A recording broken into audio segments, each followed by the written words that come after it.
All right. Happy day to everyone. Everyone's having an enjoyable day, doing everything you can to be in your highest joy. Welcome back, Ron. Thank you. We are excited again to have you and looking forward to getting some answers to a few more questions. Let's go ahead and go. First question. Okay. Okay. So this again is questions from members that we're putting out to you. And so the first question is, Ron, is having a strong intuition a sign of being in 5D? It's a decent question. And a strong intuition, a lot of people have strong intuitions, and I would not say that they're in 5D.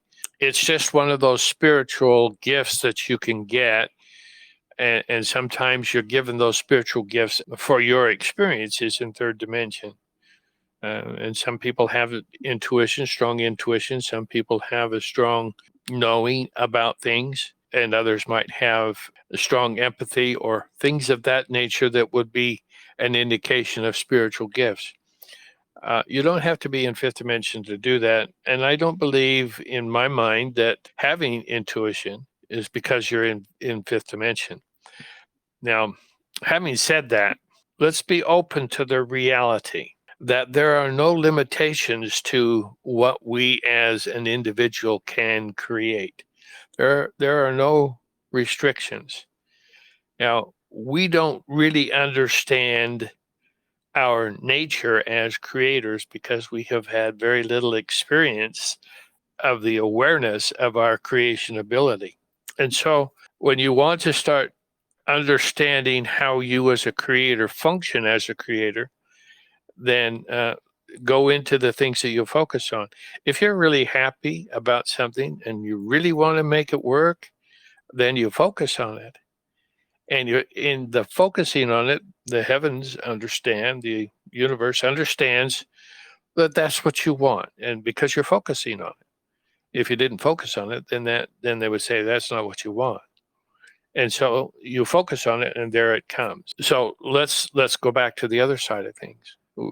We don't want something to happen to us. Let's say we're focusing on we're in a car accident 2 or 3 years ago and barely survived, and so we go into that in our mind and we relive it, and it's in the reliving of that and the focusing on of that that the universe picks up on. I say, well, if that's what you want, then we can create more of that. And that's when you start getting a downward spiral in your experiences in third dimension. You wouldn't do it if you knew that that was taking place.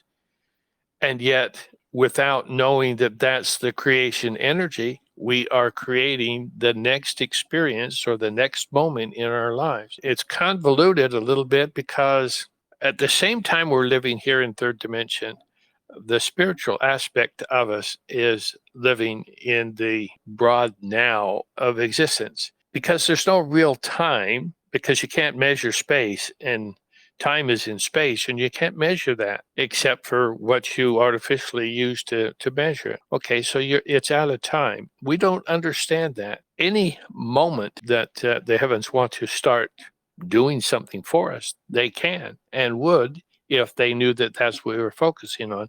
And in the very next moment, our thoughts will start opening up to more new thoughts and other thoughts that are similar to those things.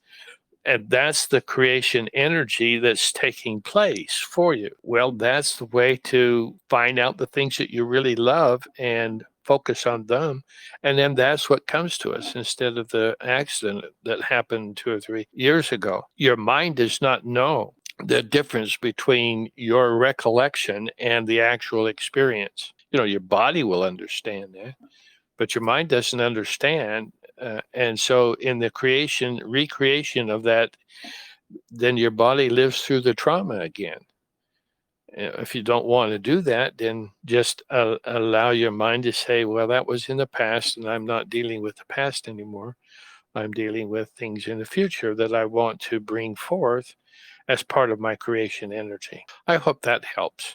Very good. Very good, Ron. Okay, we are golden as far as this round, and we will come back with another question.